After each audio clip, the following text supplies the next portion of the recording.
Hoje nós vamos para o capítulo 6, que é a oitava visão, oitava e última visão.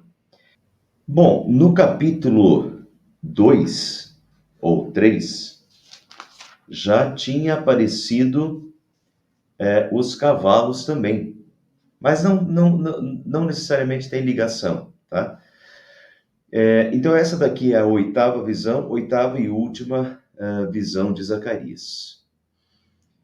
Então ele começa dizendo: olhei novamente e vi diante de mim 4 carruagens. Lá no capítulo 2, ele vê só cavalos. Agora ele vê carruagens.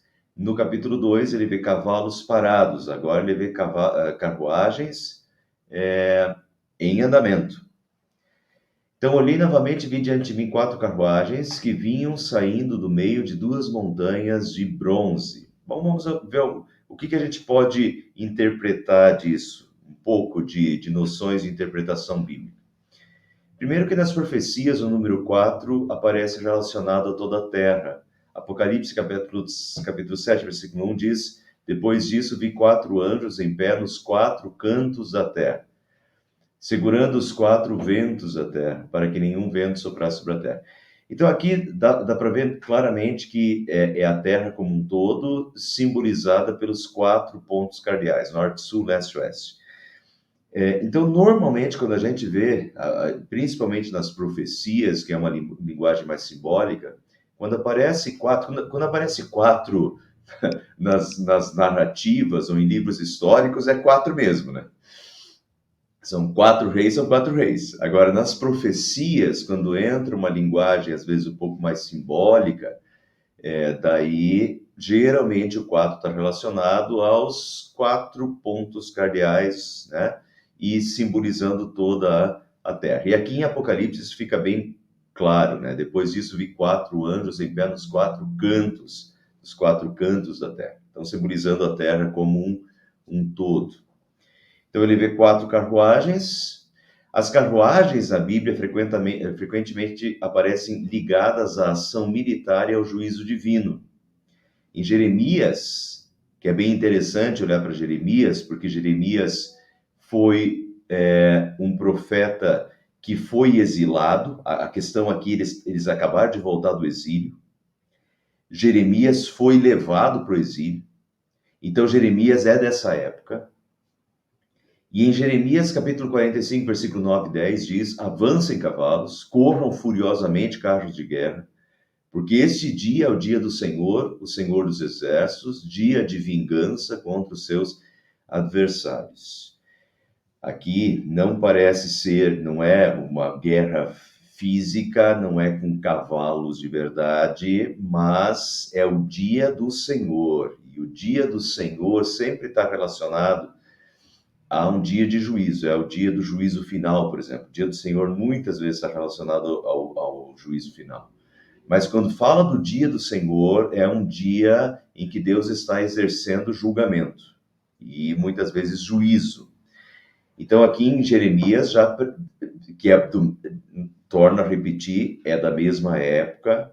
Então, avancem cavalos, corram furiosamente, carros de guerra, porque esse é o dia do Senhor, o Senhor dos Exércitos, dia de vingança contra os seus adversários. E está bem relacionado isso aqui a Zacarias, né? Porque o povo de Deus foi levado cativo para a Babilônia, né? Foram levados como escravos, né? Ou mercadoria para a Babilônia. Isso não quer dizer que lá na Babilônia eles não exerceram diversas funções bem nobres, inclusive, né?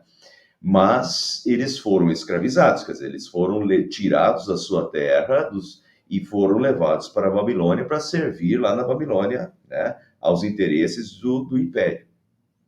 E Deus agora vai exercer juízo contra a Babilônia e vai castigar a Babilônia para que seu povo possa regressar. Então, carruagem está muito relacionado, vocês veem aqui em Jeremias, carruagem está muito relacionado ao juízo divino. Em Naum também, que é outro profeta, Naum diz assim: ai da cidade sanguinária.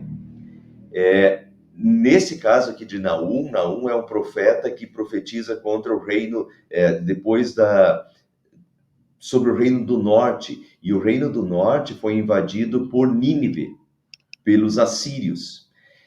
Então é outro reinado. Agora vocês veem como as coisas se caminham muito junto. Vejam o que eu estou dizendo aqui no decorrer. Vocês que assistiram o estudo da semana passada vão entender aonde eu quero chegar aqui. Ai da cidade sanguinária, eis o estalo dos açoites dos cavalos, o estrondo das rodas, carruagens, o galope dos cavalos e os carruagens, os carros de ferro, né, que vão saltando. Tudo isso por causa da grande prostituição. Agora, veja, na semana passada, que a gente fez aquela mulher que foi empurrada para dentro de um cesto, o cesto que representava o pecado, a mulher que representava a perversidade, e nós fomos lá para o Apocalipse, fizemos a junção com a Babilônia, que é um símbolo do pecado, e aqui, novamente, Nínive é um símbolo. Tudo isso por causa da grande prostituição, da bela e encantadora prostituta, da mestra das feitiçarias, que seduzia as nações com a sua prostituição e os povos com as suas feitiçarias. Eis que eu estou contra você, diz o Senhor dos Exércitos. Estou contra você. Dia de julgamento, dia de juízo. Deus vai exercer juízo, Deus vai exercer julgamento, nesse caso aqui no profeta Naum, contra Nínive, e que foi o que aconteceu, né? Nínive caiu e o Império Babilônico, então, invadiu o Império Assírio e tomou o Império Assírio.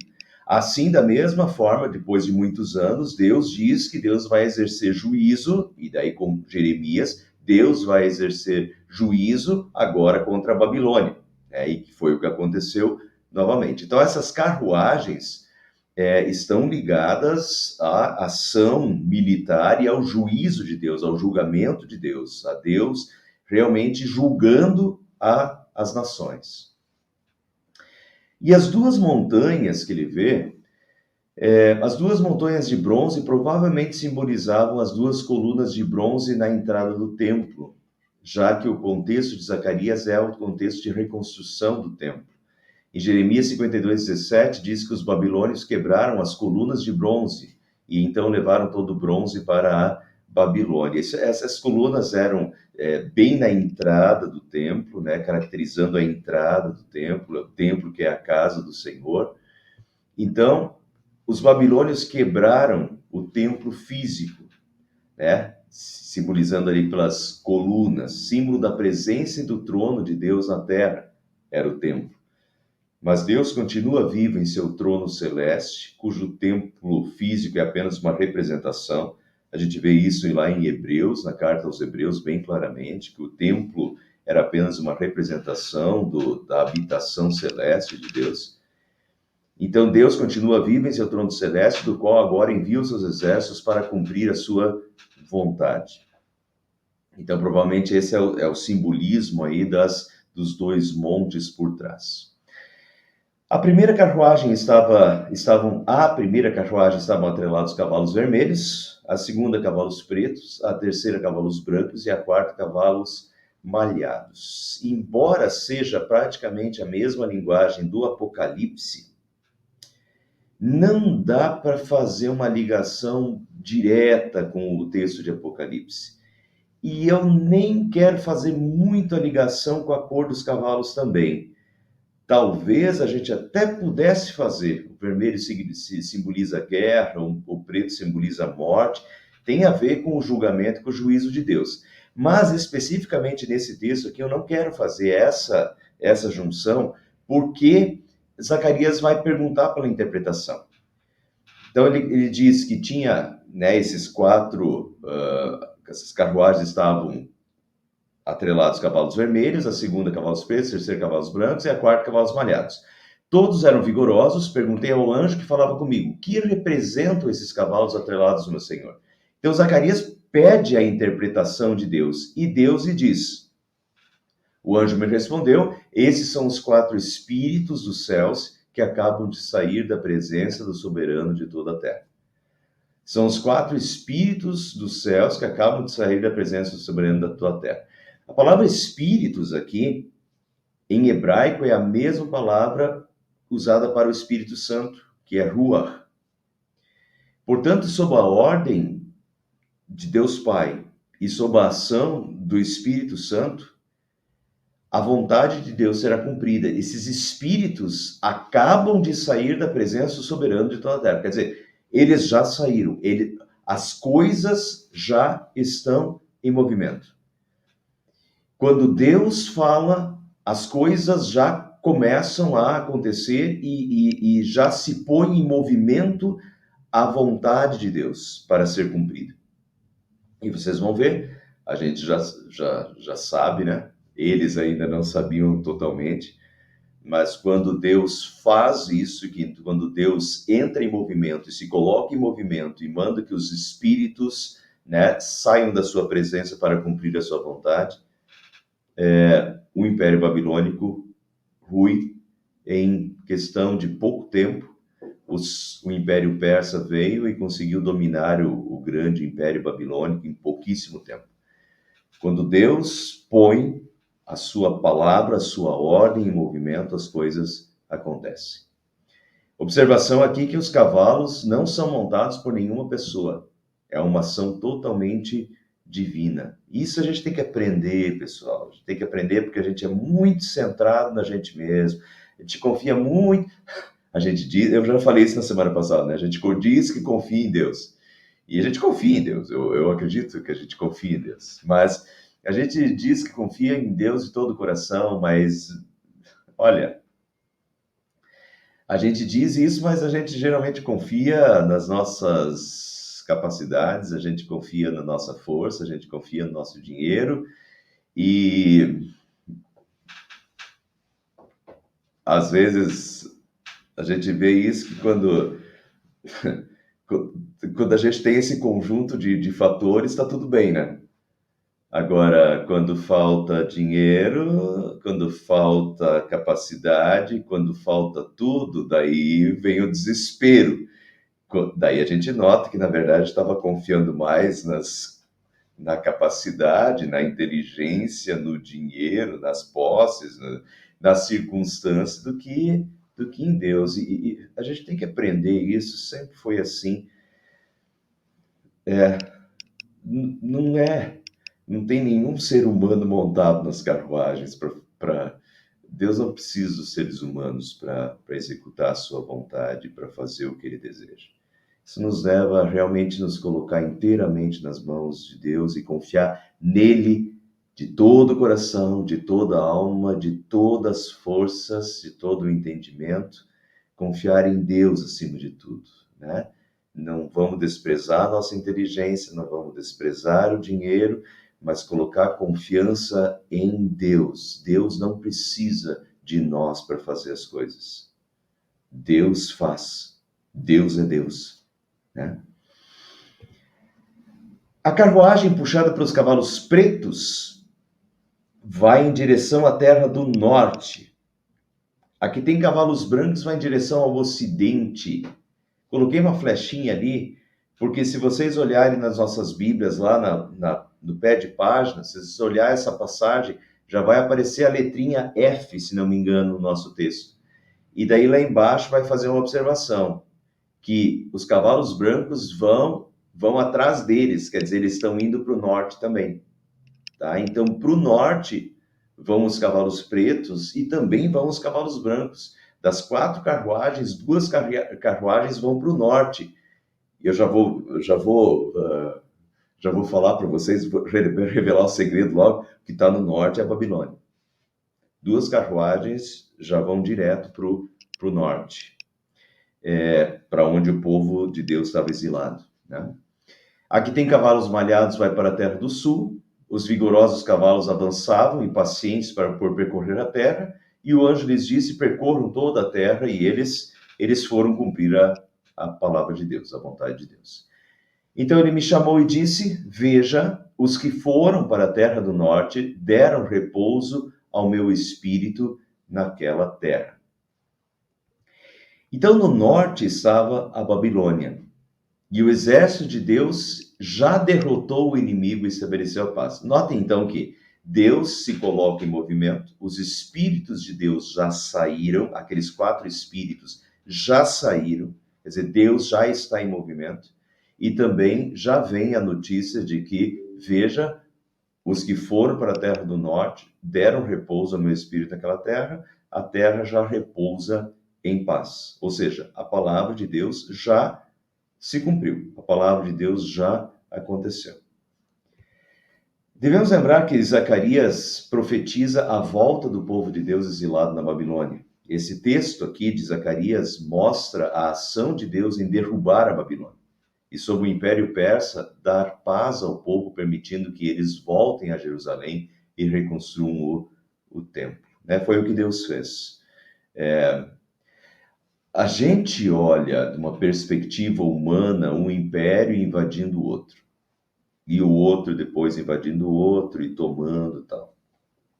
Isso é a perspectiva humana da história. O que a gente às vezes não enxerga é a perspectiva divina de Deus fazendo as coisas acontecerem. E aqui, Deus está fazendo as coisas acontecerem. Aqui a gente vê uma outra perspectiva acontecendo e gerando uma coisa que a gente... Porque, digamos, pessoal, o Império Babilônico, com o seu poderio, ele poderia durar mais 80 anos, ele poderia durar mais 100 anos? Poderia. Entende? Ele era um poder, né? Um grande poder na época. Um grande império.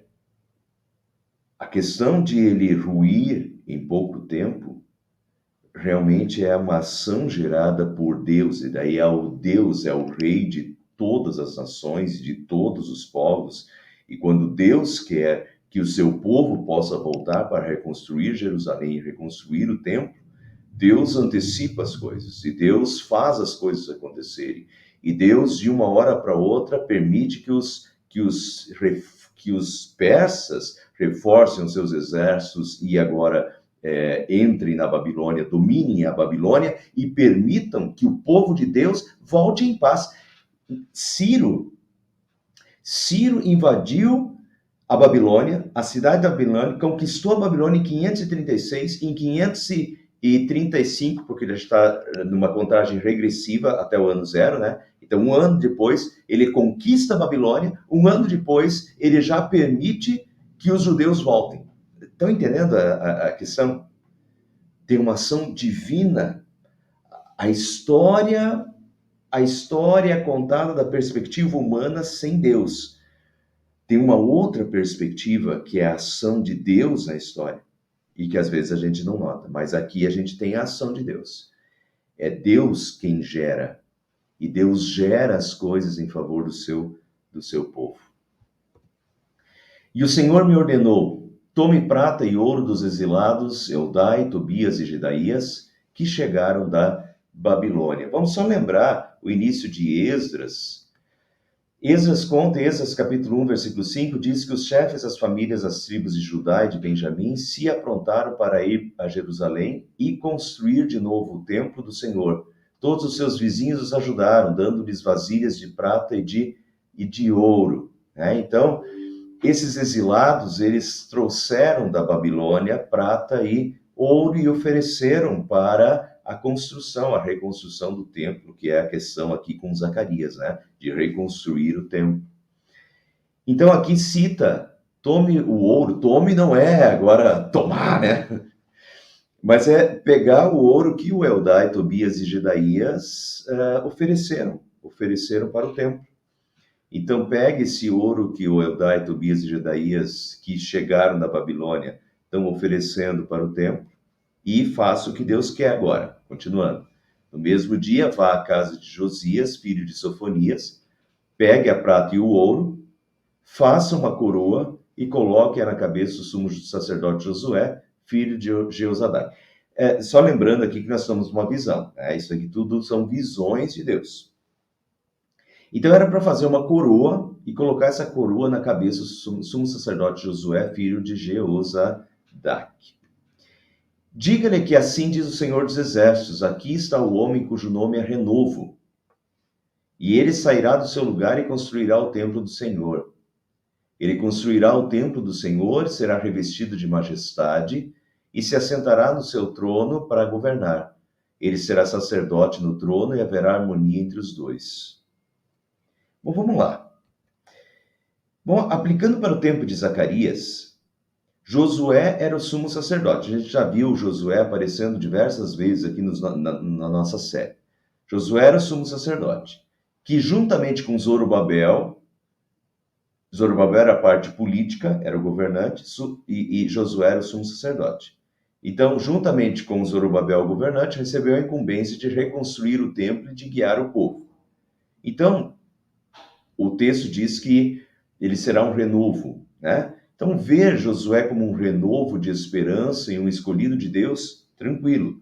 Dá para ver isso nessa primeira visão, nessa visão para a época. Enxergar em Josué um renovo, uma esperança, né, para o povo. E um escolhido por Deus, sem dúvida. Deus mesmo cita Josué e Deus cita Zorobabel como seus líderes.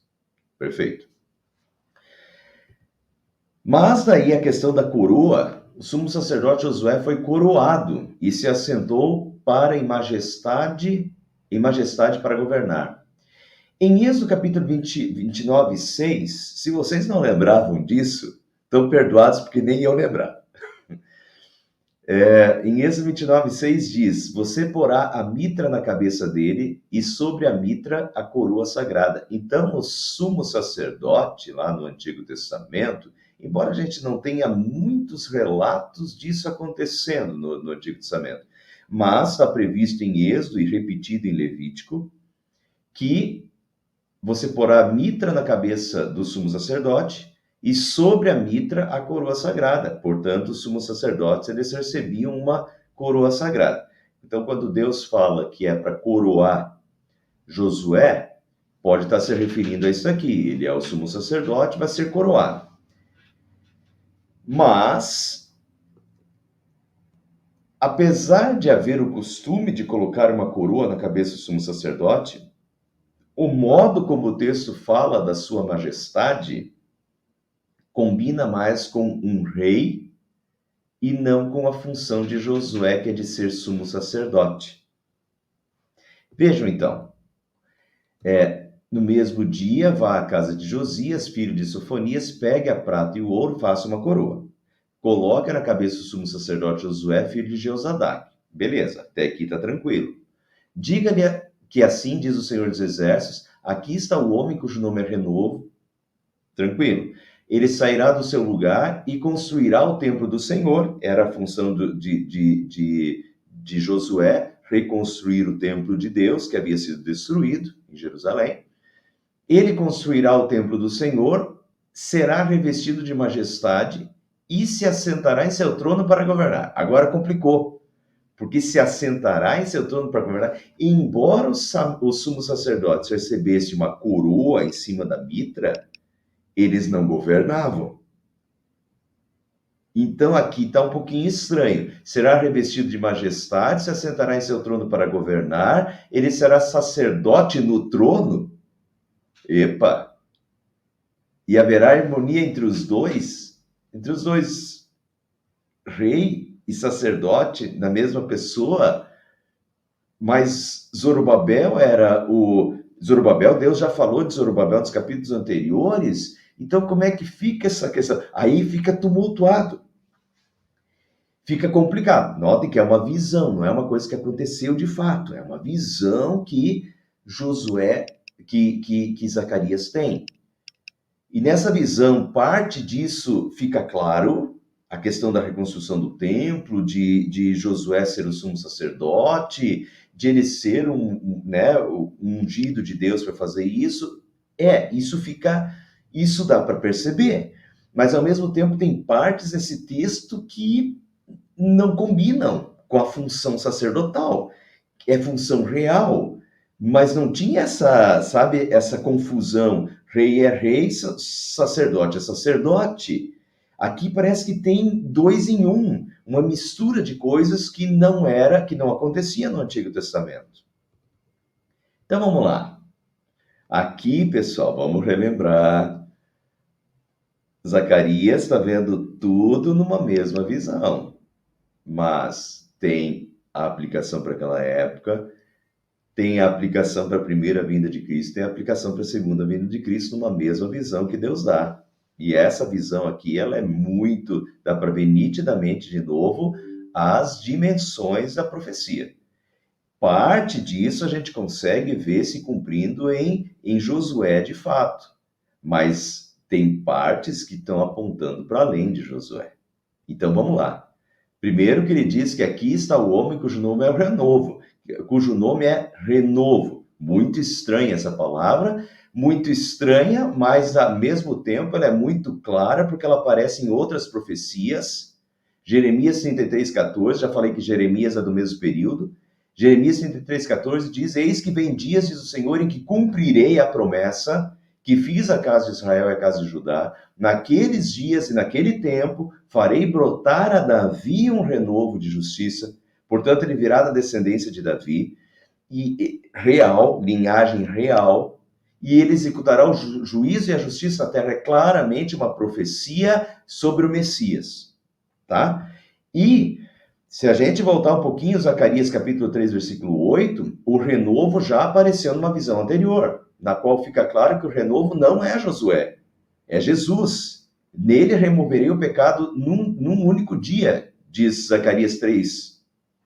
Ouçam bem, sumo sacerdote Josué e seus companheiros, homens que simbolizam coisas que virão. Trarei o meu servo renovo. Eu já passei isso no capítulo 3, não vou voltar. Mas só para vocês verem, a questão da coroação de Josué tem a ver com Josué, mas também tem a ver com o renovo, quer dizer, tem a ver com Cristo, está apontando para frente. Homens que simbolizam coisas que virão, quer dizer, Josué não está falando, o renovo não está falando de Josué, está falando de coisas que virão, está falando do Messias que virá, né? Então, vamos aplicar agora para Jesus. Quando a gente olha para a próxima parte do texto, ele sairá do seu lugar e construirá o templo do Senhor. Ele construirá o templo do Senhor. Ele sairá do seu lugar. Quem? Ele, o renovo. O renovo, quem é o renovo? Jesus. Sairá do seu lugar e construirá o templo do Senhor. Vejam João capítulo 1. Jesus é o novo templo. É o tabernáculo de Deus na terra. João 1 diz, no começo, aquele que é a palavra já existia, ele estava com Deus e era Deus. Jesus era Deus, antes, né, que se encarnou. Mas antes de se encarnar, de se fazer carne, Jesus é a segunda pessoa da Trindade. Jesus está com Deus e é Deus. Portanto, ele sairá do seu lugar. Qual era o seu lugar? O lugar de Jesus é a glória eterna, é ao lado do Pai e do Espírito Santo. Então, no começo, aquele que a palavra já existia, ele estava com Deus e era Deus, e a palavra se tornou um ser humano. Portanto, ele, o que diz ali? Ele sairá do seu lugar e construirá o templo do Senhor. Ele saiu do céu, Filipenses capítulo 2 fala isso, que Jesus não usou como usurpação o ser igual a Deus, antes se esvaziou e assumiu a forma de servo. Ele saiu do seu lugar, ele saiu, abandonou a glória eterna, o seu lugar de majestade e de glória, e veio à terra. E a palavra se tornou um ser humano e morou. O texto em grego diz tabernaculou entre nós. Jesus é o próprio tabernáculo, porque o tabernáculo era a presença de Deus, simbolizava a presença de Deus entre o seu povo no Antigo Testamento, e Jesus é Deus presente entre o seu povo. Portanto, Jesus é o tabernáculo. Destrua esse templo e em 3 dias o reedificarei. Jesus estava falando do corpo dele. A palavra. Então, Deus se tornou carne, né? Se tornou um ser humano e morou e tabernaculou entre nós. E nós vimos a revelação da sua natureza divina. Ou seja, aqui está o homem cujo nome é o renovo. O renovo sairá do seu lugar, do céu, e construirá o templo do Senhor, e construirá o templo do Senhor na terra. Quer dizer, Jesus é o próprio templo, né? Destruam esse templo, em 3 dias o reedificarei. Jesus é o próprio templo. E, por conseguinte, a igreja também é o templo de Cristo no Novo Testamento, formado de pedras vivas. 1 Pedro 2, 4, 5 diz, chegando-se a ele a pedra que vive, também vocês, como pedras que vivem, são edificados casa espiritual, para serem sacerdócio santo, a fim de oferecerem sacrifícios espirituais agradáveis a Deus por meio de Jesus Cristo. Qual é o templo? Qual é o templo do Novo Testamento? É a igreja, e a igreja são as pedras vivas. Não é mais construção, são as pedras vivas, são aqueles que têm fé, são os filhos de Deus. Esse é um edifício, uma casa espiritual. Notem? Então, Jesus constrói esse novo templo, que é a sua igreja na terra, do qual ele é a cabeça. E ele continua, através da sua igreja, que é o seu corpo na terra, Jesus continua, né, totalmente presente. Diga-lhe, e daí, mais, será revestido, ele construirá o templo do Senhor, será revestido de majestade e se assentará em seu trono para governar. Agora vejam, em Hebreus capítulo 2, versículos 7 e 8, Jesus é o rei perfeito, majestade, né? O que não combinava com Josué, porque Josué nunca foi rei, combinava completamente com Jesus, o renovo, né? Tu o colocaste por um pouco de tempo em posição inferior à dos anjos, diz Hebreus. Tu lhe deste a glória e a honra de um rei e puseste todas as coisas debaixo do domínio dele. Quando se diz que Deus pôs todas as coisas debaixo do domínio dele, isso quer dizer que nada ficou de fora. Jesus é o rei, né? Jesus é o rei sobre todas as coisas, tem o domínio sobre todas as coisas, é o rei dos reis, é o senhor dos senhores. Quer dizer, a profecia não combina com Josué, porque Josué nunca foi rei, não exerceu majestade, mas ela combina completamente com o Rei dos Reis, o Senhor dos Senhores, o Rei perfeito que é Jesus, o Verbo que se fez carne e tabernaculou. E depois diz que ele será sacerdote no trono, o que no Antigo Testamento não acontecia, porque ou você era sacerdote ou você era rei. Não tinha sacerdote no trono ou rei no sacerdócio, né? Mas aqui a profecia diz que ele será sacerdote no trono. E foi o que aconteceu com Jesus. Jesus é o Rei dos Reis, o Senhor dos Senhores, o perfeito Rei, e também é o perfeito sacerdote. Foi preciso que Jesus se tornasse em tudo igual aos seus irmãos, a fim de ser o grande sacerdote deles, bondoso e fiel no serviço a Deus, para que os pecados do povo fossem perdoados. Jesus é o sumo sacerdote que ele mesmo, ele não trouxe sacrifícios para sacrificar a Deus, ele próprio foi o sacrifício, ele próprio se sacrificou pelos pecados da humanidade. Jesus é o sumo sacerdote, é o sacerdote perfeito, e Jesus é o rei perfeito. Portanto, em uma só pessoa, nós temos os dois ofícios que a gente chama, o ofício real e o ofício sacerdotal. E então, na última frase, diz: e haverá harmonia entre os dois. Jesus é ao mesmo tempo o rei perfeito e o sacerdote perfeito, a total harmonia das funções em uma só pessoa. E se a gente fosse para o Apocalipse, no Apocalipse isso aparece de uma forma diferente. Jesus é o leão e o cordeiro. Apocalipse 5, 5 e 6 diz: não chore, eis que o leão da tribo de Judá, raiz de Davi, Davi rei, raiz de Davi, o rei, o ofício real, o leão, o rei da floresta, né? Então o rei venceu para quebrar os 7 selos e abrir o livro, e então vi no meio do trono em pé um cordeiro que parecia que tinha sido morto. Jesus é ao mesmo tempo o leão da tribo né? o leão da tribo de Judá, a raiz de Davi. Jesus é o rei dos reis, o Senhor dos senhores, mas ao mesmo tempo ele governa sobre tudo, tem o domínio sobre todas as coisas, como a gente viu em Hebreus, e ao mesmo tempo ele é o Cordeiro de Deus que tira o pecado do mundo, o Cordeiro que se entrega por amor a nós para perdoar os nossos pecados. E essas duas, Jesus continua sendo o leão e o cordeiro. Então, se a gente terminou o texto do capítulo 6, se a gente pega um apanhado de tudo, a gente vai ver, pessoal, as carruagens não tinham seres humanos montados nelas, não depende de nós, depende da vontade de Deus. E quando Deus fala, as coisas se põem em movimento, e quando Deus fala, as coisas acontecem. Confiança em Deus. Sempre foi assim, sempre será. A gente está no meio da história, Nós estamos em 2024. Nós estamos no Brasil, em 2024. Isso é história. Mas no meio dessa história está a história de Deus permeando essa história. Por isso, a gente não pode nunca perder a esperança com as coisas ou olhar só para a história acontecendo. O Brasil, o Lula ganhou né, as últimas eleições, quem vai ganhar as eleições de São Paulo agora, né? E achar que isso está desconectado de uma vontade maior e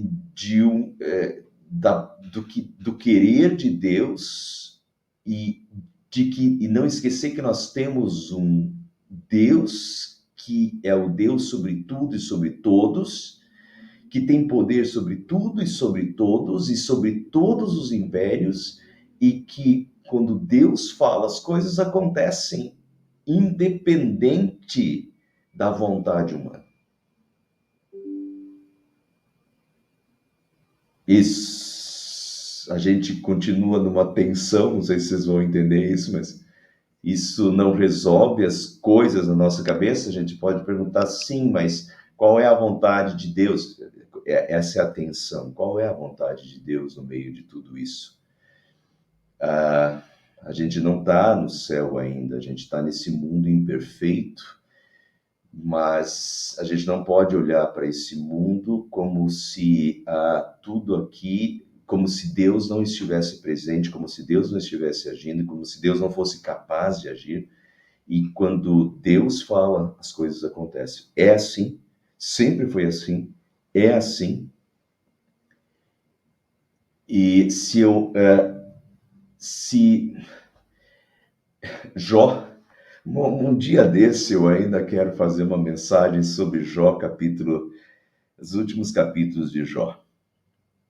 É bem interessante, porque Jó só vê a sua vida e só vê os seus problemas, e Jó não consegue ver a ação de Deus. E daí ele começa a se questionar Deus, e chega uma altura que Deus pega ele, dá um pega valendo em Jó, e diz assim: Jó, onde é que você estava quando eu estava criando todas as coisas?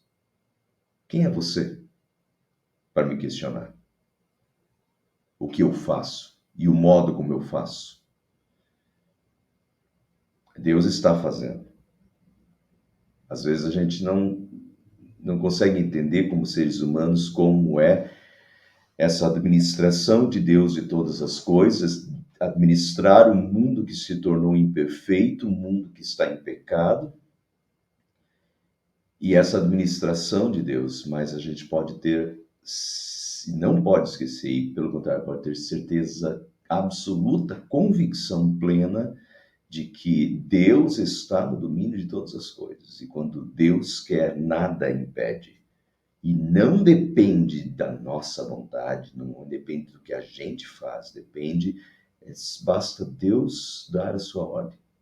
E quando Deus dá a sua ordem, as coisas acontecem. Assim como no final, Deus também vai dar a sua ordem. Quando Deus der a sua ordem, os anjos reunirão dos 4 cantos da terra, novamente, todos diante do trono para o julgamento final.